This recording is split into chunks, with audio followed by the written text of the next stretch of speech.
Okay, we are going to start on time. It's wonderful. We have a very exciting round table. I look forward to it. I'm going to learn a lot from it personally. And we have three really, so the round table is about AI, digital health, and both innovation and medical practice. We have three speakers, each has 10 minutes. In order of appearance, we'll start with Claire Billot, who is a vice president for the health industry at Dassault System from Polytechnique and Mines. And you went for a master in the US and then a PhD in immunology at Institut Pasteur, and a young leader of French-American Foundation. Then after Claire, she will talk about her experience in particular with digital twins, but not only.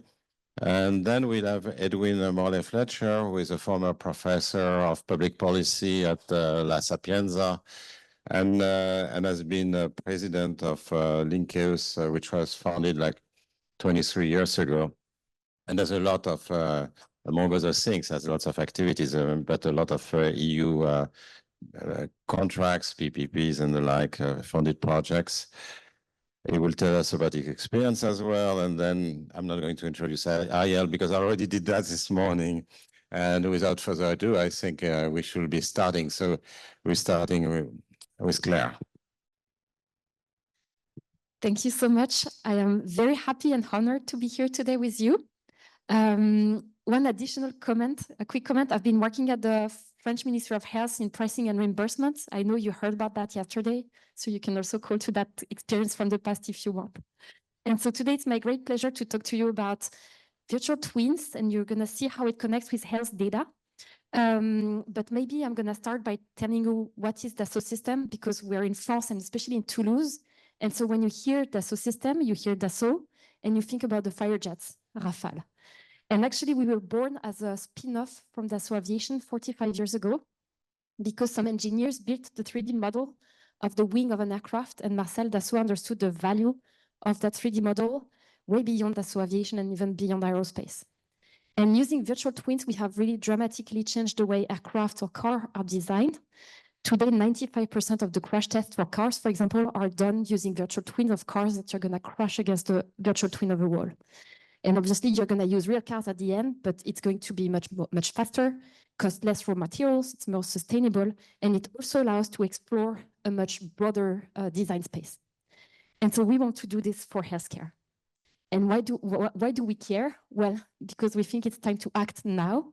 If you look worldwide, only 2/3 of the worldwide population has access to essential healthcare, so there is a major need. And even if you focus on developed countries like France, the US, I mean, most of the countries we have heard about in this symposium, the healthy life expectancy doesn't progress much, despite healthcare expenses growing twice faster than GDP. So a lot of money is poured into the system, and yet the system doesn't become better from a patient health perspective, and also from a perspective from the healthcare professionals, if you think about their working conditions. And so we, the System, we want to change this using virtual twin technologies. And why do we think that it can help? Well, I will show you that it can help on 2 dimensions, accelerating innovation and also improving medical decision. So if I first focus on innovation, actually that is the field that we serve today. The healthcare for the System represents more than 20% of our revenue, 1.2 billion euros. So we are already a very large player in the field, serving biopharma companies, medtech companies. And so we are leveraging data, projecting them into models, what we call virtual twins. So it's a shared representation of the product, a drug, a device, as a way to then better collaborate together, the different disciplines that are working on developing these drugs, and also ask questions, what if scenarios, so that you can improve these drugs or devices. And so I'm going to share with you 3 examples of what we do today, and then I will move into medical practice, which is more what we want to do tomorrow. So the first example is actually has been introduced briefly by Ariel this morning. It's external control arms or synthetic control arms. So part of Dassault System, we have a brand which is called Medidata, which is the leader in the digitalization of clinical trials. Every COVID vaccine but one has been developed using our software to collect data from hospitals, sites that were involved in the trial, but also data from patients that were collected on the phone or on sensors. And we luckily can use this data, which are high quality regulatory grade data coming from clinical trials for secondary usage. One of these types of usage is to build an external control arm. And what is this? Well, if you're going to test a drug, you have to compare the drug against standard of care. Standard of care itself had to go through a clinical trial in the past. And as we're the leader in the field of clinical trials, it's very likely that we have clinical data from these previous clinical trials. And so FDA and to some extent EMA really encourage the use of synthetic patients, meaning patients that are data from patients that went through these clinical trials in the past for the standard of care as a way to accelerate the time for innovation when there is really a need. And so it's not for all indications, but it's very likely to work and be approved by FDA in rare diseases, severe diseases for which the standard of care is not satisfactory. Glioblastoma being a great example, pancreatic cancer, leukemia, blood cancers, and many other actually. And so there, because we have this ability to use health data, high quality regulatory grade data, we can help sponsors to reduce the time of the clinical trials because they will require fewer patients in the trial. So that was the first example. The second is, okay, great, you can build a synthetic control arm. What about the treatment arm? We're not there yet with drugs, but we're moving forward on the medical device side. And we have an example of that in a partnership that we have had with FDA. So it's focused on the heart because we have a very sophisticated virtual twin of the heart, which is very accurate in the anatomy, in the electromechanic behavior, in the fluidic behavior. And so the question we asked together with FDA was, literally, can we do a crash test of a device in a virtual twin instead of going to real patients? And so what we did was, using generative AI, we have been able to build a cohort of virtual patients that all have a default in their mitral valve function. So, with aging, a lot of us will have defects in the mitral valve, which is one of the 4 valves in the heart. It doesn't close well. And because it doesn't close well, blood regurgitates, stands still, and it can cause strokes because it's going to coagulate. And so it has to be fixed. It used to be open heart surgery. Now it's minimally invasive surgery with repair devices. Two of them are on the market. Another 20 are coming. It's really a booming field. And the question is, so is the repair device or the replacement device going to work in your heart? And so we have been testing this with FDA, and we have been able to reproduce in our virtual twins in our in silico setting results that were obtained by the first medtech provider, Abbott, with the Mitra clip. We're about to release a paper about that. I will be happy to share it when it's published. So that was example number 2. The third one, I will be quicker on that, but as AI is top of mind for everyone, and especially generative AI, I also wanted to stress that what we do with our customers is to generate libraries of molecules using, again, generative AI to help identify the best drug candidates for unmet medical needs. And by doing so, what's super interesting is that you can screen millions of potential compounds and reduce to a number of 100, 200 those that will be tested at the bench. Collecting results from the bench, you can re-inject these results into your AI models so that it's going to be even more efficient into proposing the next wave of compounds. And so there is this idea that you can fail fast and fail cheap. Now, if I just call out one point to launch the panel, the next frontier, I think, is to get more liquidity in terms of data, because that's obviously a challenge today. And for this, we think that it needs a business model at which conditions stakeholders will be able to share their data, standardization of data so that you can compare across different hospitals, for example, and trust. And for us, this means that data have to be hosted on a sovereign cloud. Happy to talk more about that. And then I'm going to quickly move to the second domain, the one that we're more developing for tomorrow, which is to use virtual twins of the patient as a way to improve medical practice. What if your doctor could see a virtual twin of you of me before deciding of the treatment. If I take the heart example that I was using, what type of repair device, what size, where should I put it in the heart so that the outcome is best for the patient? We're working on it today. We have two projects that I will briefly mention. One is called MediTwin. It's a partnership with INRIA, which is the French Computer Science Research Institute, and 7 IHU, so medical institutes in France. The idea is to build 7 use cases with virtual twins in oncology, neurology, cardiology, to position them as a way to improve either diagnosis, for example, in Alzheimer's disease, or medical decision. And the idea is to really industrialize and scale these virtual twins the way up to reimbursement. And so for this, we will have to go through regulatory approval, which means software as a medical device that Ariel brilliantly described this morning, and demonstration of medical impact or medical economic impacts, and we can come back to that in the discussion. And the second one that I can briefly mention is leveraging data from Medidata. We run a lot of clinical trials for CAR-T cell therapies, for example, and using AI on that, we're able now to predict severe adverse events called cytokine release syndrome. And so today we use this in a clinical trial setting.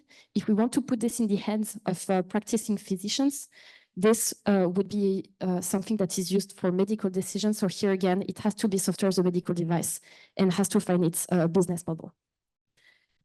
With that, I think I'm ready to leave the floor to the next speaker. Thank you so much, Claire. That's very interesting. And also, thanks for keeping the time. Edwin? Thank you. Well, I thank you very much for having invited me here. It's very exciting. And I thank in particular Claire for having mentioned virtual twins, which is one of the points I want to touch with you. And since Jean was kind enough to mention the fact that we've been working in my company always on European projects, I will refer to something which is particularly happening just right now. There was a procurement tender from the European Commission for a platform to foster an ecosystem on digital twins. So it was a platform for advanced virtual human twins models. And this has just concluded for the submission period. It was just 10 days ago.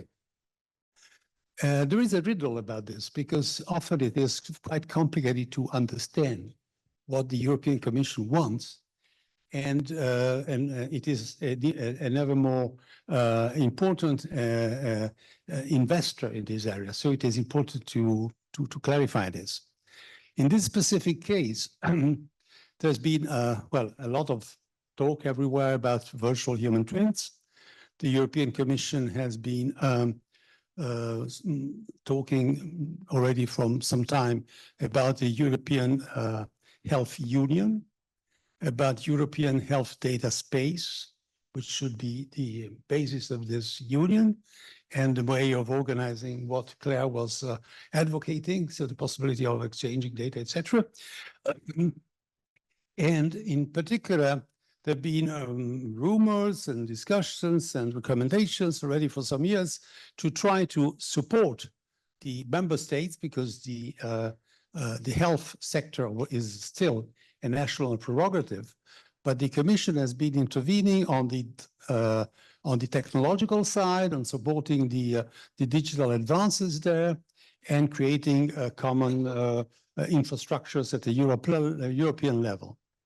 And in particular, regarding virtual human twins, there have been a variety of initiatives. First, almost a couple of years ago, there was what has become the EDIT, Coordination and Support Action. EDIT stands for an ecosystem for digital twins in healthcare. And this is coordination support action. That means the Commission is asking to get some support from a community to understand what is the direction it can go and how to invest in future calls for developing this sector. And this is, well, I'm one of the partners we needed, and we will deliver the roadmap by the end of the year.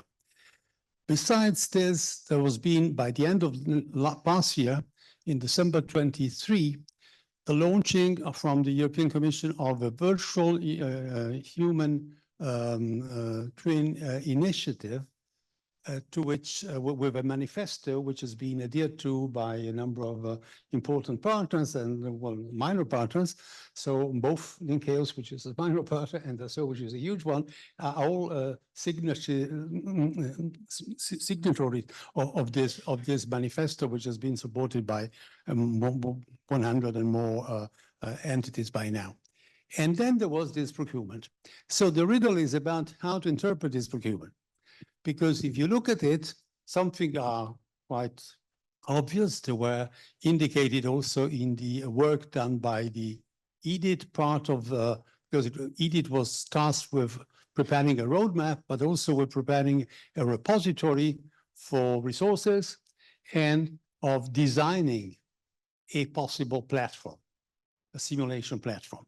So most of the indications of the what was proposed as design in the first delivery, the first report on this have been incorporated in what has been the very extensive specifications, 107 pages for this procurement, but something was different.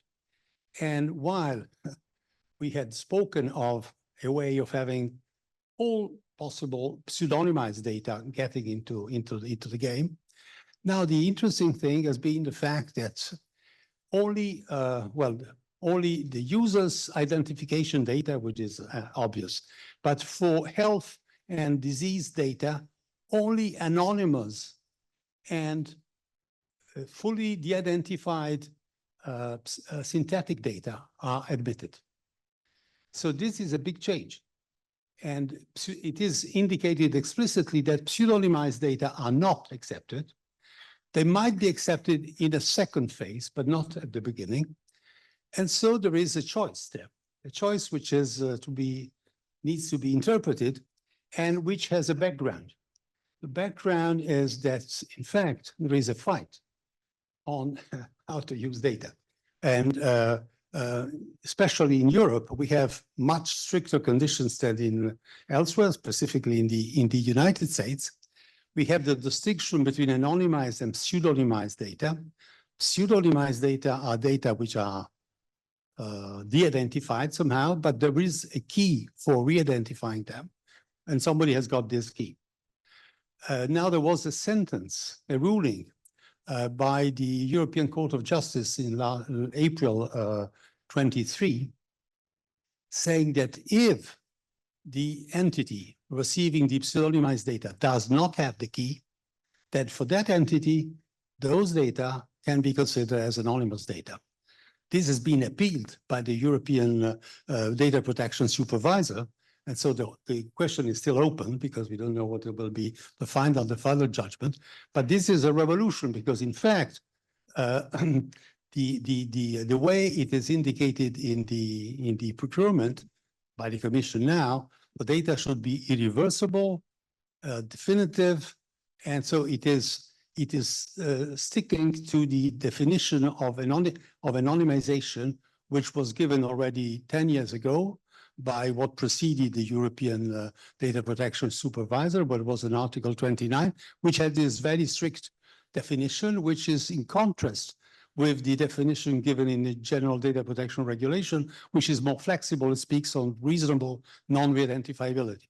So, but since it is defined as definitive, irreversible, etc., so the Commission for the moment has adopted this version, which makes, in fact, anonymous data not available. Nobody dares to say that they've got anonymous data. Pseudonymous data are not admitted. So, in fact, it seems to rely only on synthetic data, which was one of the points already mentioned by Claire. And this is quite interesting. So the interpretation riddle is the Commission just waiting for other things to develop, like the European Health Data Space, which should come with newer rules and make things clearer? So it is just a first phase. It is a provisional attitude, but why launch a platform with such a restriction when this is still waiting for further developments? Or is there a choice there? Is there a strategic choice in the fact that we try in Europe to make what is a hindrance for the moment, the fact that we have much stricter rules on data protection, personal data protection, into something which allows Europe to develop much stronger synthetic data generation mechanism. And so this is another aspect. So this is a very interesting policy consideration to be taken, and I wanted to bring it to your attention. Thank you. Thanks so much, Edwin. That was very interesting. And now, Ariel is. Yeah, thank you so much. So you've heard a bit about me and the things I think about already. So I can just jump right in. I want to sort of tie a bit together sort of my talk earlier and the topics we were just speaking about, in particular, some of the points that Clara made. I think this is an audience that I think of economists in general as being particularly susceptible to good logic around causal inference and statistical inference. And sort of, we're a group of people, most of you are empiricists, who are trained to be creative in understanding new methods and approaches for making causal claims from data. And I actually think that precisely in particular, the three applications that Claire was talking about are very amenable to an economist's way of thinking about the world. Things like, using modeling and simulation in general, synthetic control arms for clinical trials, this just makes a bunch of sense. So this is a group of people who understand how to create control groups from real world data, from observational data sets that are collected not in a fit for purpose way. I would say that 99, for those of you who don't do experiments, 100% of your data sets that you use were not collected with your particular paper in mind. Unless you do surveys or experimental economics. That means that this is, and what we call in healthcare real world data is just, data collected from outside of the RCT setting. This is exactly what we mean here. So I just kind of want to orient these wonderful technologies you were talking about in sort of the language of this room. I think the best examples here are all of these, what the FDA has started calling these learn and confirm approaches, where we can learn from things like synthetic data sets for clinical trials or simulations of cardiovascular devices, and then confirm those in much smaller groups of patients in an actual clinical trial setting. But if we're doing all these very clever things that, by the way, we're entirely capable of doing already from a computational and a statistical perspective, it could drive massive efficiencies in things like new drug and new medical device development. But we're not talking about, you've said this, but I want to say it explicitly and more. We're not talking about, okay, now we don't do trials in humans anymore, but rather let's get to a much more efficient way to do that smaller confirmatory trial in humans, because we've already done the virtual crash test, if you will. I like the expression, Claire, I'm going to steal it from now on, of the cardiovascular device. And we know this from statistics. If you are more certain about the effect size that you're expecting, and you're more certain there will be an effect size, then you don't need a smaller n. That's just like a power calculation issue from frequentist statistics. So I just kind of wanted to say all that. I promised Jean I would say a few just brief things orienting all of this in a broader conversation about AI. We published a paper in 2019 in the New England Journal of Medicine's Catalyst publication about the applications of AI in healthcare delivery. I'm not talking about R&D. I'll talk about that in a minute. In healthcare delivery, there are only three things really that you can do with artificial intelligence and with algorithms. You can use them for administrative purposes, for diagnosis, or for treatment. And there really isn't anything else. If you think about what happens in hospitals or clinics, everything is somehow in one of those three categories. The rub, as you heard earlier, and as I'll repeat because it's vitally important, is that anytime you're doing diagnosis or treatment, you're likely to have something that meets the statutory definition of a medical device and requires regulation, which is why this all comes back to regulatory economics.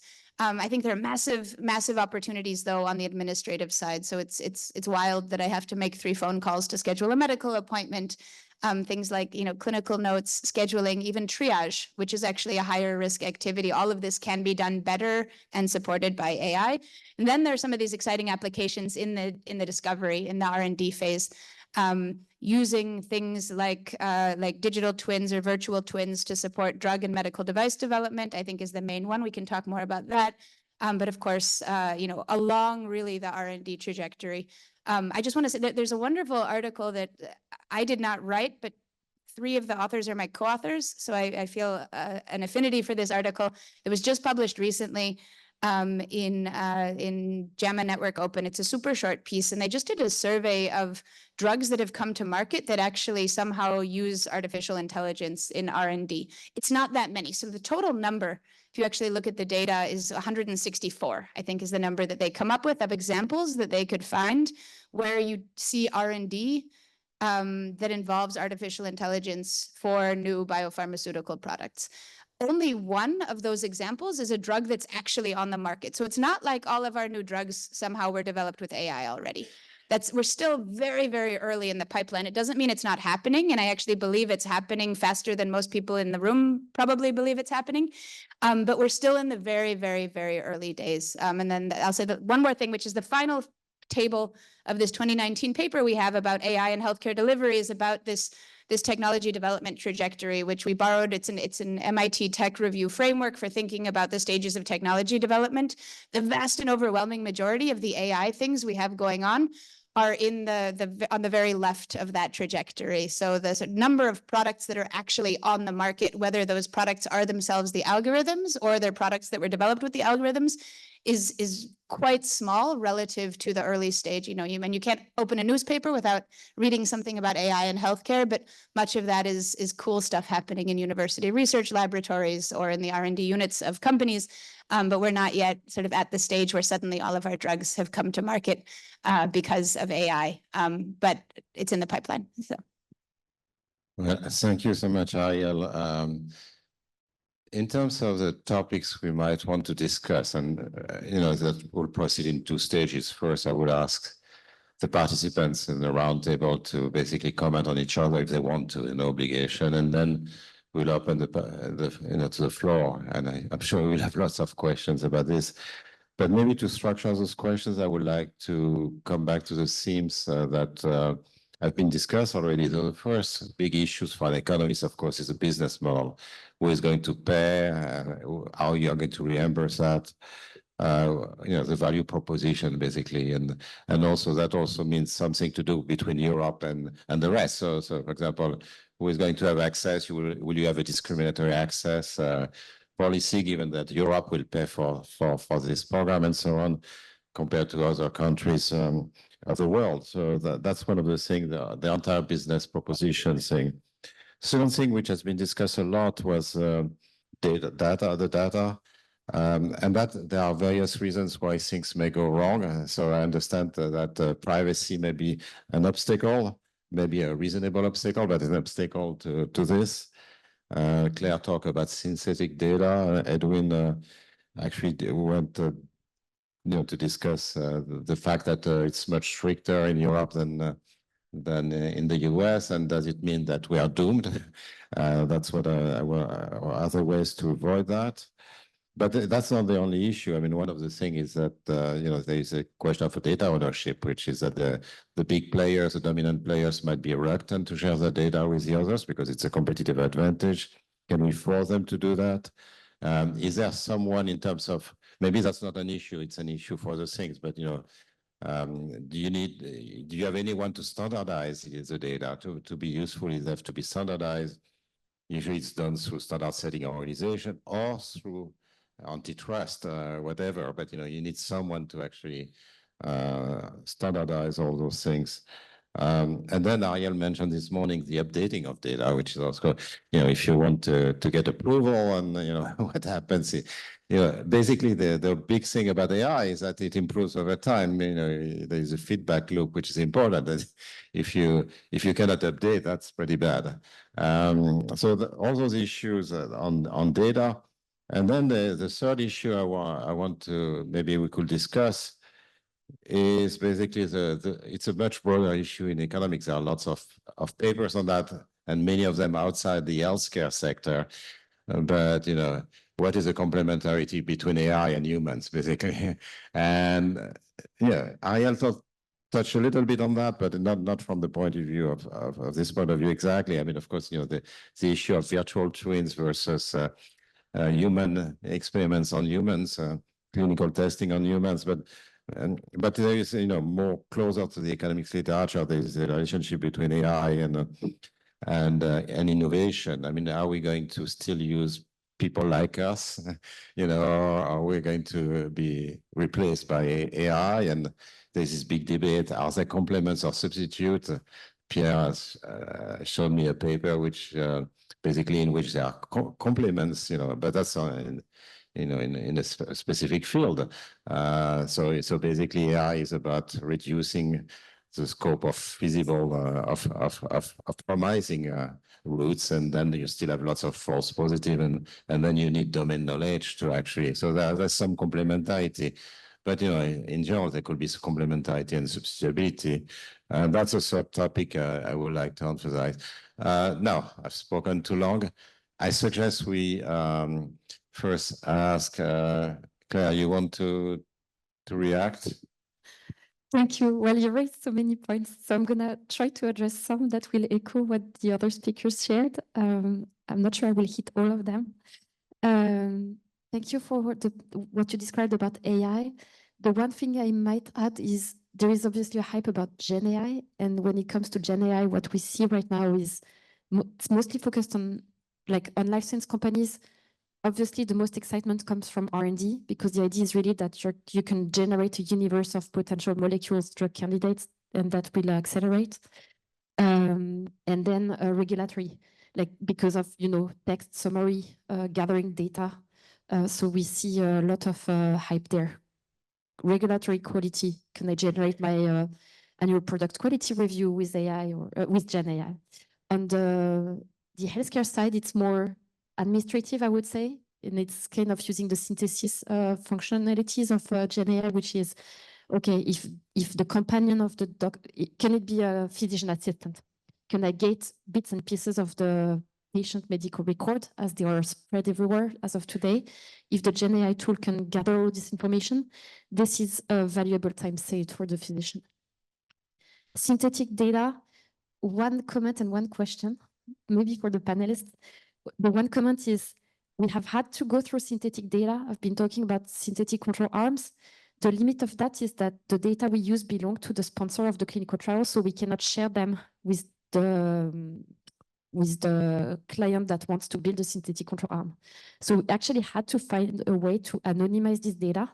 And so using Gen AI, actually, we are blurring the data, not breaking the distribution of the patients. So it's kind of Claire with Ariel's nose. But as we care about breast cancer, the shape of the nose doesn't matter so much. And so with this technology, now we can share this set of data with our customers, and they can then pull them with other sets of data that they have internally if they're interested.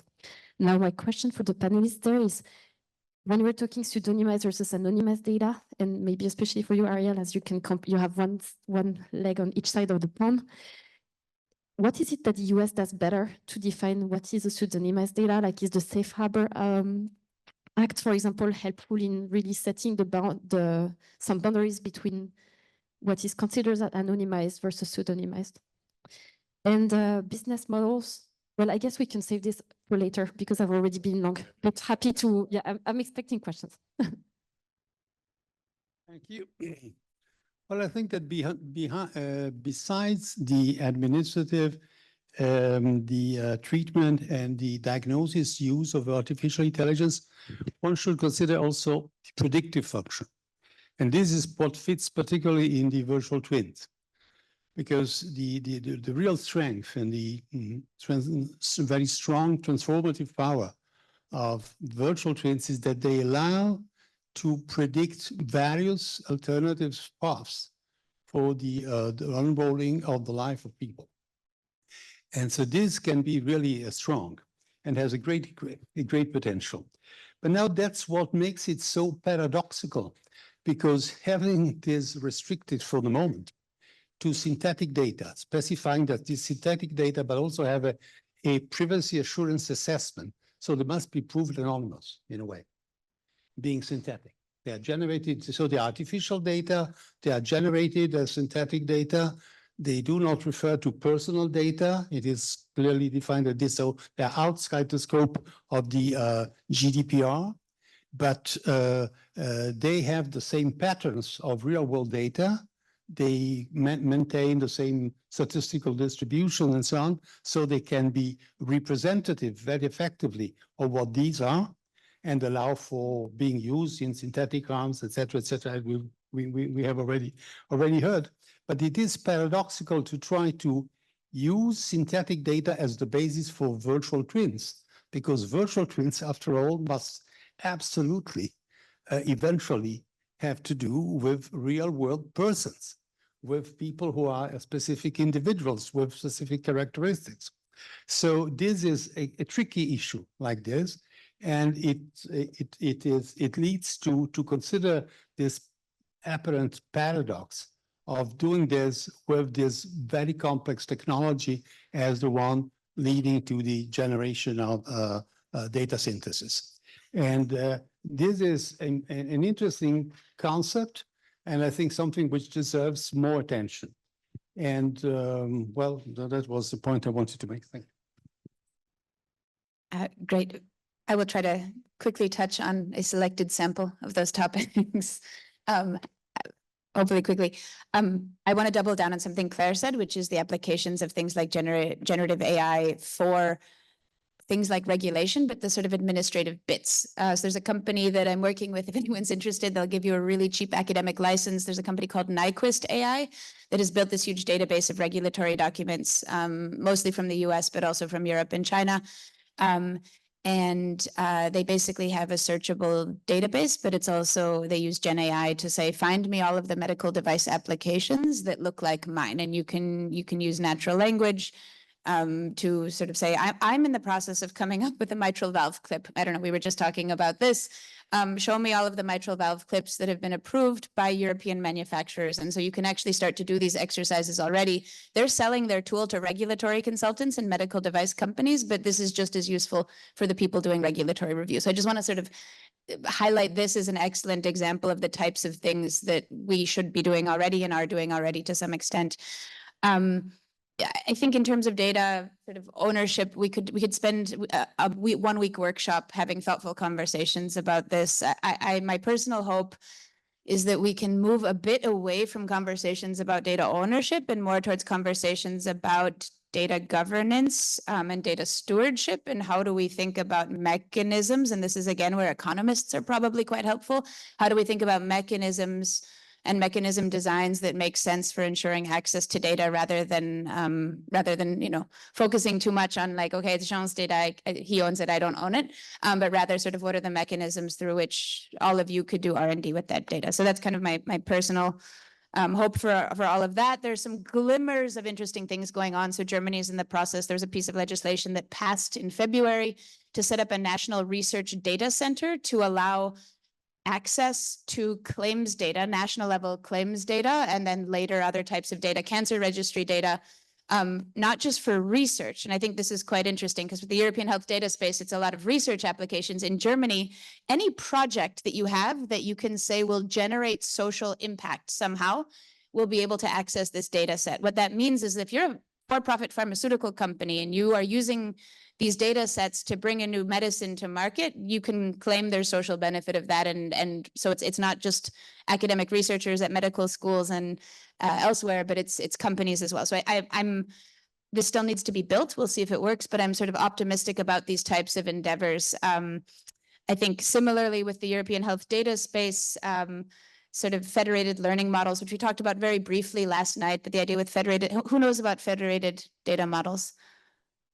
Okay, like not so much.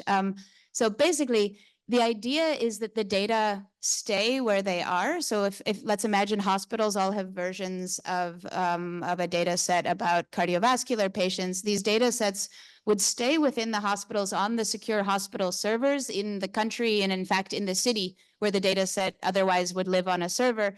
And we have federated learning algorithms. So these are algorithms that are specifically designed to collect basically data from local data sets. Then you train an algorithm on a local data set, collect only the parameters from that algorithm. So none of the patient data that underlines the estimation, but you collect, you have to have a certain size, there are relevant conditions.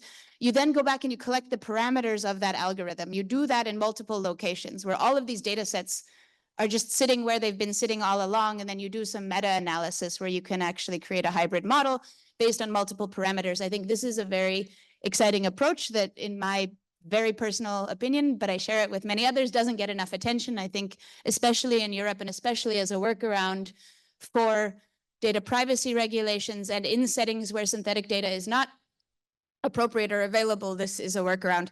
And then I think the final thing, this question, sorry? You will also combine. And you can combine them together. I think the sort of anonymous versus pseudonymous, I struggle with this word, pseudonymized data. The US is doing it, but not really at the scale everyone thinks. There are actually like 10 data sets that have been made publicly available, and most of our medical AI algorithms are actually trained on like a dozen data sets. And this is a huge problem, by the way. So like the MIMIC data set, which comes out of Boston, and a bunch of my colleagues in Boston, but also now my colleagues in Germany work with, it's a terrific data set. And if you're doing computational statistics and machine learning on healthcare data, it's exactly the place where you start and where you have all your PhD students write their dissertation. The problem is, I don't think I want to be treated in a German hospital that has algorithms built on data sets that were in Boston. And I think, for anyone who's basically not at the Brigham and Women's Hospital in Boston, that algorithm will potentially be somewhere between not quite appropriately tuned to actually completely inappropriate for what you're trying to do. And so I think in the US, we're better, but it's actually not as widespread as we think. And then we're not as strict about there are none of these lawsuits around data use that we see in Europe, and sort of stopping the game until it's sorted out. Okay, well, thank you so much. Now, I'm sure you'll have lots of questions for our panelists. Okay, let's start with Pierre. Just talking about the federated data, I think I had heard about it, but I had forgotten the term. I mean, I'm a bit skeptical about this for the following reason. If you don't put a limit on the number of parameters, basically with as many, if you allow me as many parameters as I want, it's as if I had your data. So where are they going to put the limit between generating data parameters of a model and sharing the parameters versus sharing the data?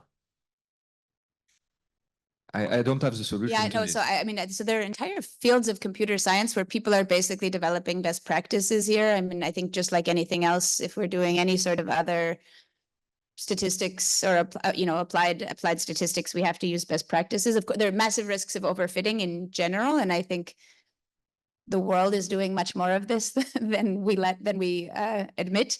But there are best practices, and there's sort of rules, decision rules. How big does the training data set need to be in order for you to recover parameters that are even useful to put back into the sort of master algorithm? Most of these, the original applications of federated learning were for massive genetic and genomic data sets, where the underlying data sets themselves are much larger than the data sets we're typically talking about with patient data. And so we need to rethink this. There's some, but there's good research being done. And I'll just say that, like, you're absolutely, like, from a statistical perspective, you're completely right. And so these are the things to be thoughtful about but that doesn't mean we don't do this. It means we do it thoughtfully. Sorry, Pierre. Something to add to this. There is a project which is just ongoing called Data Tools for Heart, where we use federated learning from 7 different hospitals with massive amounts of cardiac data. And this is combined with, so there is federated learning for having the possibility of leaving the data where they are, and then developing also in parallel synthetic data. So you can have both federated learning, synthetic data generation, privacy, differential privacy added to this. And in fact, what Ariel was mentioning, the MIMIC, a very powerful, very well-known American data set, is now being substituted in this project, Data Tools for Heart, by something which will be called CardioSynth. It will be a synthetic data set for cardiac diseases. And so with guarantees for this in this sense. So I love the brave new world you guys just forecasted. And I want to know, I know what will happen when things go wrong in the US. It will be a lawyer's dream. But what's going to happen in the European context when patients die unexpectedly or where data security is breached? Lots of things can go wrong. And kind of how this plays out, how successfully this plays out will depend on how European institutions deal with those failures. And so I'd like to hear your forecasts of that sort of that.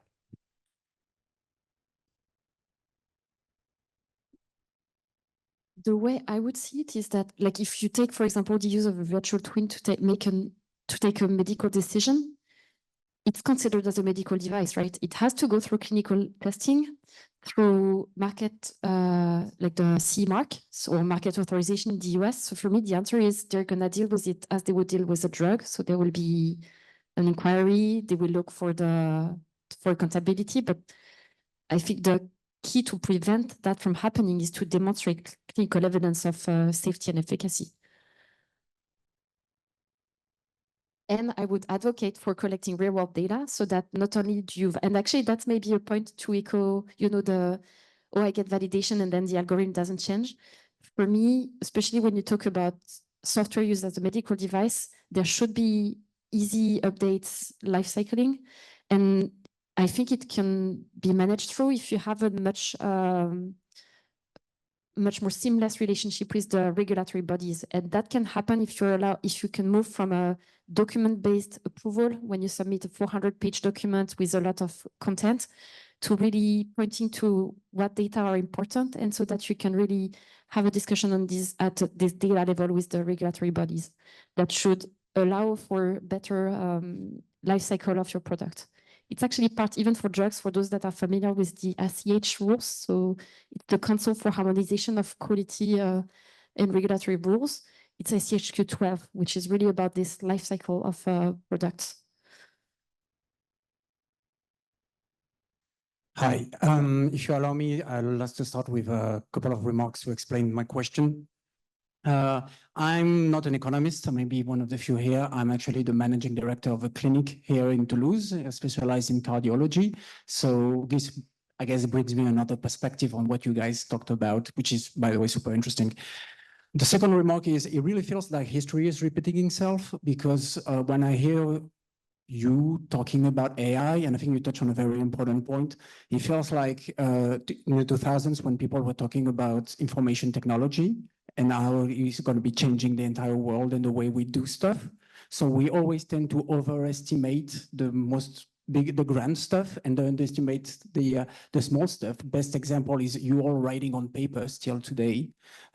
So the question I have is about, hey, how do we actually create the right incentives for people to work on the important stuff for AI? I would venture to say that saving 1 click per nurse per patient per day could actually have a greater impact on the entire healthcare budget of a country, rather than just trying to recreate an AI that can help replace a doctor. So how do we create those incentives? Thanks.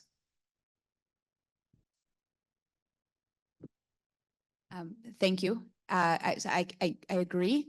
I think this was part of the motivation for writing this survey article as well about AI in the healthcare delivery context. I think once we get away from the sort of sexiness and excitingness of understanding protein folding and everything else, there's this very real fact, which is like, how can we scale clinician time? I said in my talk earlier, we do not have enough clinicians. We don't have enough doctors and nurses. Like what's the thing that we can do to unlock, like the equivalent of 1 free nurse per day per hospital would be, per department, would be amazing. So yes, 100%. I think there it's vitally important then to think about the healthcare delivery setting itself and what do clinicians actually want. And I know that you're probably happy with that response. I just finished my most recent Harvard Business School case is about a company called ADOC. It's spelled AIDOC. It's an Israeli US company. They currently have the most the greatest number of FDA certified radiology diagnostic algorithms on the market. And if anyone's interested, these like cases, just so you know, the HBS cases are copyrighted and the internet tries to get you to pay for them. You can always just email the author or another HBS professor and they can give you a free copy. I feel like authors are always allowed to distribute free copies. If anyone's interested, I'm happy to share a copy of the case. But what they did, and this is, I think, vitally important, is they said, what do radiologists actually want? What would actually be useful for the workflow? Not for like cool, sexy stuff we can do with algorithms, but what's actually necessary in the workflow of a radiology department in a radiologist's day, and then built the products, not that they thought would be coolest, but the ones that the radiologists actually wanted. And the final point I want to make is a lot of this is a management thing. Right, we have to, this came up yesterday as well. I thought it was articulated really nicely by, I think it was Juliette was talking about this. If nobody changes anything about how the hospital is managed, then it doesn't matter what tools are available. If nobody's job description changes, if nobody gets training or incentives to use these new tools, then, you know, we're in trouble. You know, just as an anecdote, I was asked to speak about healthcare AI at this event that's coming up. And I thought I was going to talk about the stuff that we're all talking about here. And it turns out it's a group for hospital HR people, because the HR departments in hospitals and clinics have no idea what any of this means. And by the way, they don't have the like empirical backgrounds that people in this room have. So they're just like, shit, what does this mean for us? What do I do with this?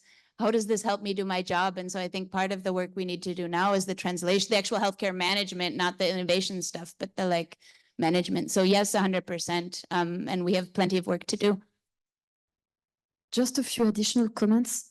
I would say, well, first of all, EHR, the use of EHR is the first cause for physician burnout in the US. Correct me if I'm wrong. So, I mean, to go in your direction. So it's supposed to alleviate or to improve the working conditions, but not always. And so I would distinguish between two cases. Like first, if you implement software, any industry that we serve, we never sell always software, only software. It's always a matter of implementing software while doing the change management with people and understanding the processes that it's going to impact. And there I would distinguish two cases. The easy case is I'm going to insert in the current workflow. It's probably the easiest one to think about.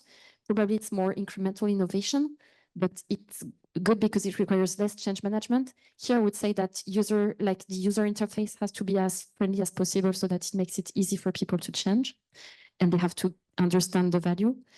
Then what about disruptive innovation? When you're going to change the workflow, well, that one is more challenging because this is where you really need to embark some good change management in the operation. Otherwise, you're just going to fail. I think that you touch a very important point we all agree upon. However, it must be considered that artificial intelligence is going to impact things. Also, for instance, in radiology, it is now proven that the way artificial intelligence can check the correctness of a diagnosis on radiology becomes better than a human one. So there will be a hybrid combination of both things put together. But artificial intelligence will not be able to work as it could because of the fact that we have a problem with data. And I think that the question posed by Jean, what is the business model there, is very important. There should be now with the European Health Data Space, with the Governance Act, with the new legislation coming up, the fact that there is data altruism allowed, data altruism organizations which can collect the data this way of those who are donors of data. There should be data brokers coming into the game. They even speak of a possibility of having some financial remuneration for this. So this opens the world to new possibilities, but there is a very strict regulatory condition for the moment, with very high sanctions for those who fall into data breaches or things like that, just to touch upon a point which was raised earlier. So this has really to be clarified yet. Until we do this, we won't have artificial intelligence really working as much as we would, because the data are not there, and you don't have enough data. You can't have artificial intelligence playing fully. And that's why synthetic data are so important, because that's a way of generating a lot of data possibly, and of having artificial intelligence generating synthetic data and a loop going on in this direction. But there are these things which are still unclear and conditioning the whole picture. I just had the curiosity.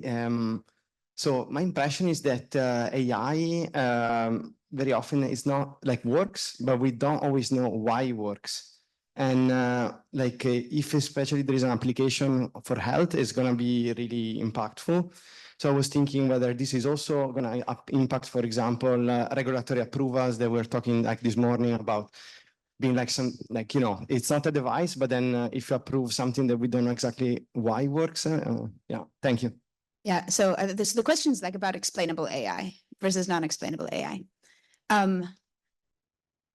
The context matters, but the truth, so my personal belief is we don't need to know why AI works. And I'll tell you why. We don't know how paracetamol works. We do not know from a biochemistry perspective. We've got a doctor who's nodding. We all take, I'm sure you've all taken it, right? There are a bunch of molecules that we use with a bunch of our anesthesia as well. We actually don't know how it works. So I think the explainability, if we're going to hold medical products to that standard, then we have to pull a bunch of very useful, very safe drugs off of the market. So I don't think that's the standard to which it should be held. The question, though, I think is relevant in the settings, which is actually this sort of liability setting that we were talking about earlier, which is what is the combination of clinical decision-making and algorithm that's being used at any point in time, and how does it matter in that case? I think there it's interesting. In the case of radiology algorithms, the radiologist is still making the diagnosis. The liability all rolls up to the radiologist. And so at that point, then it becomes, you know, has the algorithm been through a clearance or certification process? We know that it's safe and effective. If the algorithm is not doing diagnosis on its own, but supervised by a radiologist, then the radiologist may have some real or imagined desire to understand why the algorithm came to the decision it did. It seems like until now, the attempts to make the best algorithms more explainable are not very good. And so I think there's been a real, like in my sort of conversations, there's been a real like pushback and a real sort of swing of the pendulum in the other direction. 2 years ago, everyone's like, yeah, we need AI to be explainable, because then the doctors, if you tell the doctors why the decision was made, then they'll be on board with it. That seems like the sentiment is going completely in the other direction right now. And those attempts backfire. So, but paracetamol, that's my answer. Yes, I have just a small question out of curiosity. So my understanding is that in clinical trials, the patient populations tend to be quite homogeneous, more white, more male. Would the synthetic data and digital twins, that's it, help us? Would they just kind of perpetuate those patterns, or are there avenues to make kind of these problems more diverse? Synthetic data can very helpfully contribute to de-biased data, so that you can have either something replacing missing data or really correcting a biased data, for instance, underrepresented a specific part of the population, because you can design it in such a way that you create an ideal cohort. So in this sense, it is a very powerful tool. And yeah, and for me, the digital twin, like the model is only as good as the knowledge that you put into the model. So if you created all the knowledge you have based on a non-diverse population, for me, the virtual twin will not be diverse. So I would advocate for collecting more data from a diverse population. And actually, we help our customers do it. So, you know, FDA has released the guidance to really promote diversity in clinical trials.